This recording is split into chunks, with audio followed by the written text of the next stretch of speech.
ہم لوگ میں کیا کیا آروپ نہیں لگے. کہتے یہ پاکستانی ہے, کہتے تھے یہ جو یہ آتنکوادی ہے ان کے ساتھ ملے ہوئے ہیں. مگر آپ سے کبھی یہ نہیں کہا کہ آتنکواد سے لڑنے کے لیے ہمارے 1500 منسٹر, ایم ایل اے, ہمارے چھوٹے سے چھوٹے ورکر مارے گئے. ہمارے اسپیکر یتو صاحب کو بھی شہید کر دیا گیا. یہ بھول جاتے ہیں کہ جب اسمبلی پہ حملہ ہوا وہ نہیں جانتے تھے فاروق عبداللہ کون ہے. کہنے فاروق کدھر ہے, فاروق کدھر ہے. مگر اس کو مجھے بچانا تھا. 5 منٹ پہلے مجھے گورنر صاحب نے بلایا تھا کہ آپ مجھ سے ملنے آئیے, اور میں بچ گیا.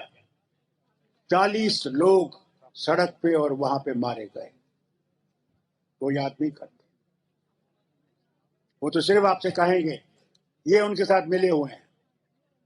بھیا ہم لوگ بھارتی تھے, ہندوستانی تھے, ہندوستانی ہیں, اور ہندوستانی مرے گے.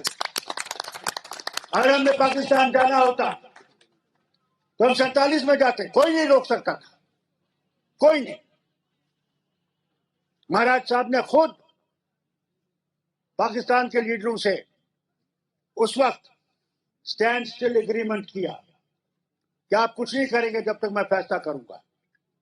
انہوں نے اس وقت ہندوستان کی حکومت, جواہر لال جی اور دوسرے ماؤنٹ بیٹن وغیرہ سے بھی کہا تھا مجھے وقت دیجیے میں فیصلہ کروں.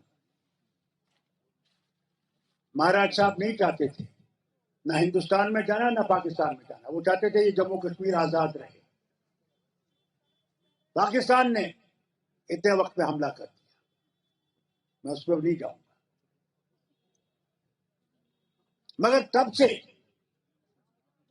اگر شیخ عبداللہ اور نیشنل کانفرنس کے ساتھ نہیں ہوتی ہم کبھی بھارت کا حصہ نہیں بنتے, کبھی نہیں.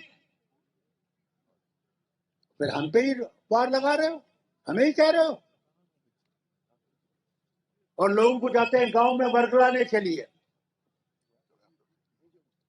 یاد ہے آپ کو ایک قانون آیا تھا کہ جو وہاں چلے گئے ہیں وہ آ سکتے ہیں, اپنے گھر بس سکتے ہیں.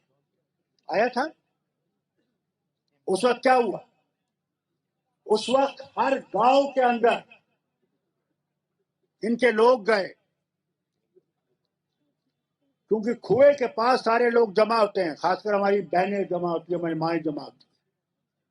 وہاں پہ پھیلایا یہ پاکستانی آئیں گے, آپ کے زمینوں پہ قبضہ کریں گے, آپ کے گھروں پہ قبضہ کریں گے.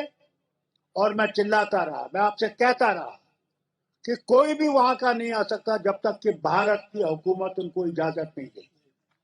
کوئی نہیں. بتائیے کوئی آیا, کوئی بسا, کسی کو زمین سے نکالا, کسی کو گھر سے نکالا. مگر لوگوں کے اندر ایک نفرت پھیلائی, یہ ہوگا. آج کیا کہتے ہیں, آج یہ پھر سے وہی معاملہ اٹھائیں گے اور آپ لوگوں کو دماغوں میں وہ باتیں ڈالیں گے میں بیان نہیں کر سکتا. ارے 370 ہم نے نہیں بنایا تھا.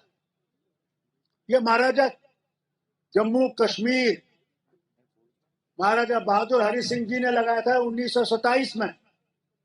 یہ یاد رکھیے 1900 میں کیوں لگایا تھا. اس وقت نہ ہندوستان تھا نہ پاکستان تھا.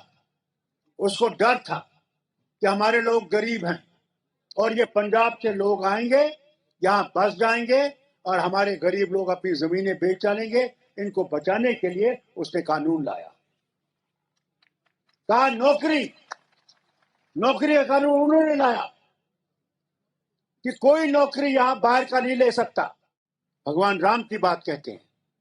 میں ان سے پوچھتا ہوں, ان کی پستکوں میں لکھا ہوا ہے. میں آپ کو کیا سناؤں.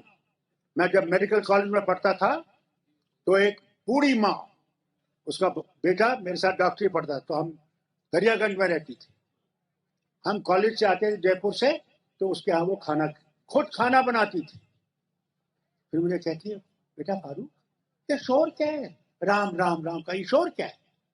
میں نے کہا ماں میں تو مسلمان ہوں,